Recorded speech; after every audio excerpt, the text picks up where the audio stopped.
तो ये हो गया दिन भर का रिवीजन ऑफ पाठशाला की पहली क्लास। इधर चीन को घेरने निकले पीएम मोदी, उधर जिनपिंग लापता हो गया है। पाकिस्तान ने नया हाफिज सईद तैयार कर दिया है। मुनीर का नया प्लान, हाफिज सईद को मरवाने के लिए क्या नया हाफिज सईद तैयार किया गया है। लापता जिनपिंग, तख्ता पलट की तैयारी, अंदर ही अंदर चीन बड़ा खेल कर रहा है। और मोदी ने 3 दोस्तों के साथ मिलकर पाकिस्तान को कैसे फिर ठोक दिया है, सबसे पहले इसका चैप्टर खोल रहा हूं। कल हमने पाठशाला में आपको बताया था कि कैसे नरेंद्र मोदी अपने 11 साल के सबसे लंबे विदेश दौरे पर निकल गए। और यह दौरा ऐसा है जिसमें मोदी चीन और पाकिस्तान दोनों की घेराबंदी करने का प्लान तैयार करके निकले। लेकिन उधर मोदी विदेश यात्रा पर निकले और इधर पड़ोस में यानी चीन से लेकर पाकिस्तान तक में गजब तूफान आ रखा है। बेशर्म पाकिस्तान का बेशर्म फील्ड मार्शल मुनीर अब अपने घर के अंदर ही खेला करने में लग गया। एक तरफ तो हाफिज सईद को भारत की गोली से बचाने के लिए घोड़े खोल रखे थे कुछ दिन पहले तक, लेकिन अब उसने हाफिज सईद का रिप्लेसमेंट तैयार करना शुरू कर दिया।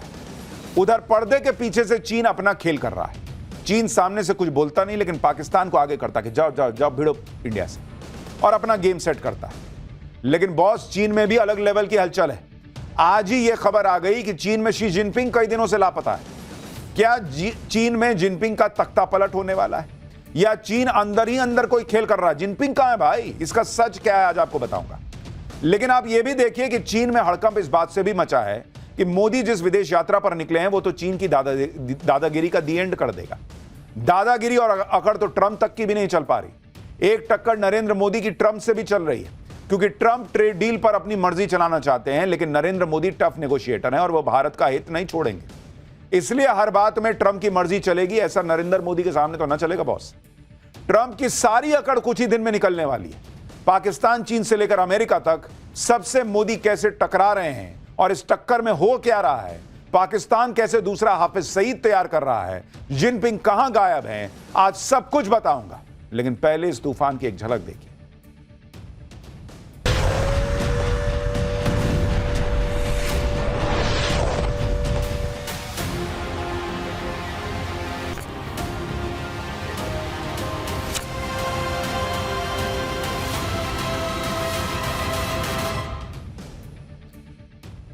चीन में क्या हलचल मची है, पाकिस्तान कैसे दूसरा हाफिज सईद तैयार कर रहा है, ट्रंप से मोदी कैसे भारत के हितों के लिए लड़ने को तैयार हैं, वो सब आज आपको बताऊंगा।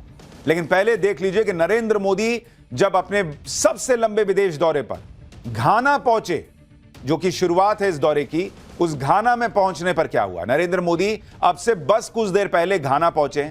वो सुबह अपने विदेश दौरे पर दिल्ली से निकले थे और यह विदेश दौरा उनके 11 साल के कार्यकाल का सबसे बड़ा दौरा है, जिसमें वो एक ही बार में 5 देश जाने वाले हैं। ये 5 देश ऐसे हैं जहां से नरेंद्र मोदी चीन को घेरेंगे। और ये देखिए, लाइव तस्वीरें घाना से आ रही हैं। वहां भी बड़ी संख्या में भारतीय समुदाय के लोग जुटे हैं।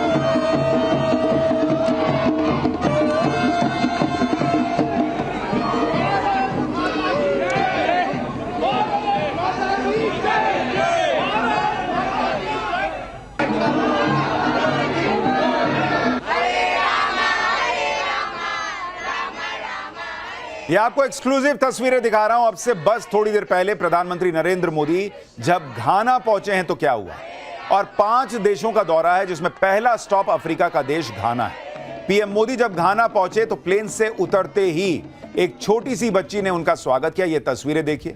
बच्ची ने पीएम मोदी को फूलों का गुलदस्ता दिया। उसके बाद पीएम मोदी ने कुछ देर उस बच्ची से बातचीत की है। जरा तस्वीरें देखिए।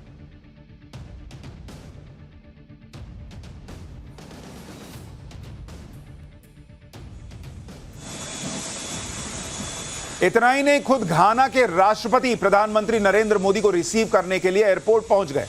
दोनों नेताओं ने एक दूसरे को गले लगाया। यह मुलाकात काफी आत्मीय दिखी। फिर कुछ एयरपोर्ट पर ही कुछ देर तक दोनों नेताओं ने बातचीत भी की। जो घाना के राष्ट्रपति आए थे उनकी तस्वीरें दिखाइए जरा। और जो राष्ट्रपति आए थे घाना के प्रधानमंत्री नरेंद्र मोदी को रिसीव करने के लिए, वो आप देखिए गुजरात की जो वेशभूषा होती है उस तरह की ड्रेस उन्होंने पहनी हुई, आप देखिए, तो यह भी बहुत खास तस्वीर देखने को मिली। इसके बाद पीएम मोदी को एयरपोर्ट पर गार्ड ऑफ ऑनर दिया गया। पीएम मोदी ने इस सम्मान के प्रति आभार भी जताया। यानी प्रधानमंत्री नरेंद्र मोदी का बहुत ही निर्णायक विदेश दौरा शुरू हो चुका है। घाना में पीएम मोदी का जबरदस्त स्वागत हो रहा है और यह तस्वीरें चीन को बेचैन कर देंगी, क्योंकि नरेंद्र मोदी घाना जैसे देशों में जाकर चीन की घेराबंदी करने वाले। घाना जैसे अफ्रीकी देश में चीन ने काफी इन्वेस्ट किया हुआ है। चीन लगातार इन देशों में अपना प्रभाव जमाने में जुटा है, लेकिन भारत ने भी उन इलाकों में अपना प्रभाव बढ़ाना तेज कर दिया है जिन इलाकों में कभी चीन को खुला मैदान मिला हुआ था। भाई 30 साल से भारत का कोई प्रधानमंत्री घाना गया ही नहीं। आप देखिए किस तरीके से भारतीय प्रधानमंत्री का वहां स्वागत हो रहा है। नरेंद्र मोदी तो घाना पहुंच गए, लेकिन चीन के राष्ट्रपति शी जिनपिंग कहां गायब है भाई? लापता जिनपिंग, खबरें चल रही हैं, बहुत बातें हो रही हैं। चीन में शी जिनपिंग के साथ क्या कोई खेल हो गया है या जिनपिंग अंदर ही अंदर अपना कोई नया खेल कर रहे हैं? इसकी चर्चा बड़े जोर शोर से चल रही है। जिनपिंग के तख्ता पलट की खबरें फिर से उड़ रही हैं। लोग तो ऐसी बातें भी कर रहे हैं कि चीन में शी जिनपिंग को साइड लगा दिया गया है। ये खबरें इसलिए चर्चा में हैं क्योंकि चीन में कई दिनों से कहा जा रहा है कि जिनपिंग न किसी मीटिंग में दिख रहे हैं, न किसी कार्यक्रम में उनका चेहरा चमक रहा है। अगर शी जिनपिंग कोई मीटिंग कर भी रहे हैं तो वो बहुत कम समय के लिए, उसकी ज्यादा मीडिया कवरेज तक नहीं हो रही। ऐसा दावा है कि मई और जून के महीने में तो शी जिनपिंग लगभग कई दिन आउट ऑफ एक्शन रहे हैं, दिखे ही नहीं है। ना वो किसी परेड में दिखते हैं, ना किसी कार्यक्रम में दिखते हैं। चीन के सरकारी अखबारों से भी शी जिनपिंग का चेहरा कई दिनों तक गायब रहा है, ऐसा दावा किया जा रहा है। यहां तक कि चीन में आने वाले विदेशी नेता भी दूसरे नेताओं से मिलकर लौट जा रहे हैं। शी जिनपिंग ने मुलाकात नहीं की इन नेताओं से, और इसलिए बड़ी खबर उड़ रही है कि जिनपिंग कहां गायब है। हमारे यहां फिल्म आई थी लापता लेडीज, वहां फिल्म बन गई है लापता जिनपिंग। कहां गायब हो गया जिनपिंग? चीन में शी जिनपिंग का अचानक गायब हो जाना कोई मामूली बात नहीं है। अगर आप चीन का ट्रेंड देखेंगे तो अगर वहां कोई बड़ा नेता अचानक से लाइमलाइट से गायब हो जाए तो उसका सीधा मतलब होता है कि अब उस नेता की विदाई का वक्त आ गया। और यही वजह है कि शी जिनपिंग के भी सुर्खियों से दूर रहने को लेकर कई अटकलें लगाई जा रही हैं। एक थ्योरी चल रही है कि शी जिनपिंग की पावर कम कर दी गई है। शी जिनपिंग को साइडलाइन कर दिया गया है, अब वो सिर्फ नाम के राष्ट्रपति रह जाएंगे। दूसरी थ्योरी यह चल रही है कि शी जिनपिंग का पूरा तख्ता पलट ही होने वाला है। जिनपिंग से उनकी गद्दी, पावर सब छीन ली जाएगी। तीसरी थ्योरी यह चल रही है कि चीन की कम्युनिस्ट पार्टी के अंदर दो धड़े बट गए हैं और जिनपिंग अंदरूनी संघर्ष में फंस गए हैं। चौथी थ्योरी यह है कि शी जिनपिंग की गैर मौजूदगी के पीछे चीन का कोई बड़ा खेल है। शी जिनपिंग अंदर ही अंदर कोई नया गेम प्लान बना रहे हैं और अपने गायब होने की खबरें खुद फैलवा रहे हैं। चीन कुछ भी कर सकता है बॉस, लेकिन जिनपिंग का यूं गायब हो जाना सवाल तो खड़े करता है। शी जिनपिंग को लेकर जो कहानियां अभी चल रही हैं उसकी शुरुआत तब हुई जब 4 जून को शी जिनपिंग बेलारूस के राष्ट्रपति से मिले थे। इस मीटिंग को लेकर बेलारूस की मीडिया ने छापा था कि मीटिंग में शी जिनपिंग काफी थके हुए लग रहे थे। उनका ध्यान भी कहीं और था, ऐसा लग रहा था। इतना ही नहीं, यह मीटिंग सीसीपी यानी चाइनीज कम्युनिस्ट पार्टी के लीडर्स के कंपाउंड में हुई। किसी नेता की स्टेट विजिट को देखते हुए काफी लो प्रोफाइल जगह थी। जबकि बीजिंग में अक्सर कोई विदेशी नेता आता है तो उसे चीन की चमक धमक दिखाई जाती है। बीजिंग में भव्य हॉल में अक्सर ऐसी मीटिंग्स आयोजित की जाती हैं। इस मीटिंग में शी जिनपिंग के साथ बहुत कम लोग थे, ना कोई ट्रांसलेटर था, ना कोई सीनियर अधिकारी दिख रहा था। चीन में शी जिनपिंग की ताकत को कम किया जा रहा है, ये बातें सिर्फ हवा में नहीं हो रही, और ऐसे कई संकेत भी हैं जो इस हवा को और गति दे रहे हैं, जिससे लग रहा है कि शी जिनपिंग का रौला कम हो रहा है या फिर उनका तख्ता पलट तो नहीं होने वाला। पहला संकेत यह है कि शी जिनपिंग की सिक्योरिटी और उनके साथ जो काडर चलता था उसमें 50% की कटौती होने की खबरें। दूसरा संकेत, शी जिनपिंग मई और जून में कई दिनों तक गायब रहे, उसके बाद भी कई अहम मीटिंग में शामिल नहीं हुए। तीसरा संकेत, शी जिनपिंग की पार्टी और सेना के बड़े पदों पर बड़ी संख्या में शी जिनपिंग के करीबियों को निकाल दिया गया है। चौथा संकेत, जिनपिंग की बीमारी और उम्र से भी चीन की लीडरशिप में बहुत संदेह पैदा हो रहा है और इसी के साथ चीन की वित्तीय हालत बहुत खराब है। सरकार को लेकर पूरे चीन में गुस्सा बढ़ रहा है और जिनपिंग पर विश्वास कम होता जा रहा है। पांचवा संकेत, हाल ही में जब ट्रंप और शी जिनपिंग के बीच फोन कॉल हुई, चीन की स्टेट मीडिया ने बिना किसी टाइटल के शी जिनपिंग का नाम लिया, जबकि पहले ऐसा कभी नहीं हुआ था। सवाल यह है कि अगर चीन में शी जिनपिंग का पैकअप होने वाला है तो फिर शी जिनपिंग की जगह कौन लेगा, और चीन में ऐसा कौन है जो जिनपिंग के साथ खेला करेगा। ऐसी खबरें हैं कि जिनपिंग के साथ खेल करने के पीछे चीन के पूर्व राष्ट्रपति हू जिनताओ है। यह भी चर्चा है कि शी जिनपिंग की जगह वांग यांग ले सकते हैं, जिन्हें हाल में ही कम्युनिस्ट पार्टी में अहम पद दिया गया है। साल 2022 से ही वांग यांग को शी जिनपिंग का उत्तराधिकारी माना जाता रहा है। चीन में वांग यांग को एक ऐसे नेता के तौर पर पेश किया जा रहा है जो रिफॉर्म्स को सपोर्ट करता है, टेक्नोलॉजी फ्रेंडली है और प्रो मार्केट है, कम विवादित है। आप यह भी देखिए कि चीन के जिस पूर्व राष्ट्रपति हु जिनताओ को शी जिनपिंग ने बेइज्जत किया था, वो आज जिनपिंग से बदला ले रहे हैं, ऐसी खबरें। आपको साल 2022 का एक वीडियो दिखाता हूं, जिसमें साल 2003 से 2013 तक चीन के पूर्व राष्ट्रपति रहे हु जिनताओ को चाइनीज कम्युनिस्ट पार्टी की बैठक से उठाकर देखिए कैसे बाहर कर दिया गया था। यह आदमी, आप सोचिए, जो पूर्व राष्ट्रपति था, उसको शी जिनपिंग की बगल से उठा के लोग ले गए, जैसे कई बार दफ्तर से नहीं निकालते हैं कि बॉस छोड़िए। आप सोचिए, उस बुजुर्ग आदमी को उठा के जबरदस्ती हटा दिया गया। लोग कह रहे हैं यही शी जिनपिंग के साथ तो नहीं होने वाला है। इस बैठक में शी जिनपिंग खुद मौजूद थे और उनके सामने यह सब हुआ। इस बैठक में ही शी जिनपिंग को तीसरी बार पार्टी का महासचिव चुना गया था। वीडियो में जिनपिंग के साथ बैठे नेता चीन के पूर्व राष्ट्रपति हु जिनताओ थे। हु जिनताओ को जब बाहर ले जाया जा रहा था, तब उनके राष्ट्रपति जिनपिंग के पास रुककर कुछ कहते हुए वो दिखे थे। राष्ट्रपति जिनपिंग ने भी सिर हिलाते हुए कुछ कहा। इस वीडियो में दिखता है कि हु जिनताओ एक समय बाहर जाने को बिल्कुल तैयार नहीं थे। तब इस वीडियो को शी जिनपिंग की बढ़ती ताकत का एक नमूना माना गया था। यह सब जिनपिंग के इशारे पर हुआ था। आमतौर पर चीन में ऐसी घटनाओं के वीडियो नहीं आते, लेकिन इस वीडियो को जानबूझकर जारी किया गया था ताकि क्लियर मैसेज चला जाए कि जिनपिंग ही अब चीन के सर्वे सर्वा हैं। लेकिन अब चीन में खेल पलट रहा है क्या, यह सवाल खड़ा हो रहा है। और अब तो नरेंद्र मोदी घाना पहुंचे हैं और जिस दौरे पर गए हैं, वहां से चीन को और तकलीफ होनी है। शी जिनपिंग चीन में 15 साल से एक छत्र राज कर रहे हैं। चीन में कम्युनिस्ट पार्टी ऑफ चाइना का राज चलता है, जिसके संस्थापक थे माओ। माओ के निधन के बाद कोई भी नेता लगातार तीसरी बार सत्ता तक नहीं पहुंचा, लेकिन जिनपिंग अपने प्रभुत्व का इस्तेमाल करते हुए पार्टी के नियम उन्होंने बदल डाले। जिनपिंग को तीसरी बार पार्टी का प्रमुख और चीन का राष्ट्रपति बनाने के लिए पार्टी का 40 साल पुराना नियम बदल दिया गया। चीन में 1982 में राष्ट्रपति के लिए 10 साल के कार्यकाल का नियम बना था, लेकिन लगातार तीसरी बार शी जिनपिंग को कम्युनिस्ट पार्टी ऑफ चाइना का महासचिव चुन लिया गया और इस पद पर रहने वाला शख्स ही चीन का राष्ट्रपति और चीन की सेना का कमांडर होता है। तीसरी पारी की शुरुआत के साथ ही जिनपिंग ने यह जता दिया था कि वो माओ की तरह आजीवन सत्ता में रहने का सपना देख रहे हैं। लेकिन आज के वक्त में हालात ये हैं कि शी जिनपिंग का तख्ता पलट हो जाएगा, ऐसी खबरें बहुत जोर शोर से चल रही हैं। और इधर चीन में शी जिनपिंग को लेकर बवाल मचा है, उधर चीन हर तरफ से घिरता जा रहा है। दलाई लामा ने भी आज चीन को ठोक दिया है। तिब्बत के निर्वासित आध्यात्मिक धर्मगुरु दलाई लामा ने कह दिया है कि उनके उत्तराधिकारी का चयन तिब्बत बौद्ध परंपराओं के मुताबिक होगा और इसमें चीन की कोई भूमिका नहीं होगी। इस बयान से चीन तिलमिला गया है। चीन का कहना है कि दलाई लामा के उत्तराधिकारी को चीन की मंजूरी लेनी होगी, चीन के रीति रिवाजों का पालन करना होगा। लेकिन अब दलाई लामा के उत्तराधिकारी का मामला सिर्फ धार्मिक नहीं, बल्कि चीन के प्रभुत्व का मुद्दा बन गया है। चीन ने 1951 में तिब्बत पर कब्जा कर लिया था और दलाई लामा ने भारत में शरण ले ली थी। चीन में जिनपिंग अंदर ही अंदर क्या खेल कर रहा है, यह किसी को नहीं पता, लेकिन पाकिस्तान में वहां का आर्मी चीफ असीम मुनीर क्या खेल कर रहा है, अब उसके बारे में भी बताता हूं। और यह सबको पता चल गया है। पाकिस्तान का फर्जी फील्ड मार्शल असीम मुनीर नया प्लान बनाने में जुटा हुआ है। असीम मुनीर पाकिस्तान में दूसरा हाफिज सईद तैयार करने लगा है। पहले वाले हाफिज सईद को तो पाकिस्तान ने बंकर में छुपा कर रखा है, लेकिन अब दूसरा हाफिज सईद कौन है, उससे मिलवाता हूं। आप ये वीडियो देखिए। इसमें पाकिस्तान का नया हाफिज सईद गली गली घूम रहा है, लोगों से मिल रहा है, नुक्कड़ सभाएं कर रहा है। पाकिस्तान का यह नया हाफिज सईद कोई और नहीं बल्कि पहलगाम अटैक का मास्टरमाइंड सैफुल्लाह कसूरी है, जो अब पाकिस्तान का नया आतंकी हीरो बन गया है। वो जहां जा रहा है उसके समर्थकों का हुजूम उमड़ पड़ता है। एक जमाने में यही हाफिज सईद के साथ होता था। पाकिस्तान की सेना हाफिज सईद को इसी तरीके से नेता टाइप दिखाने का प्रयास करती थी, लोगों के बीच जाता था, आतंकी बनाता था। आज सैफुल्लाह वही काम कर रहा है जो कभी हाफिज सईद करता था। पहलगाम अटैक को अंजाम देने के बाद से ही सैफुल्लाह कसूरी फुल कॉन्फिडेंस में और वो खुद को नया हाफिज सईद माने बैठा है। आतंकी कसूरी का ये कॉन्फिडेंस यूं ही नहीं है।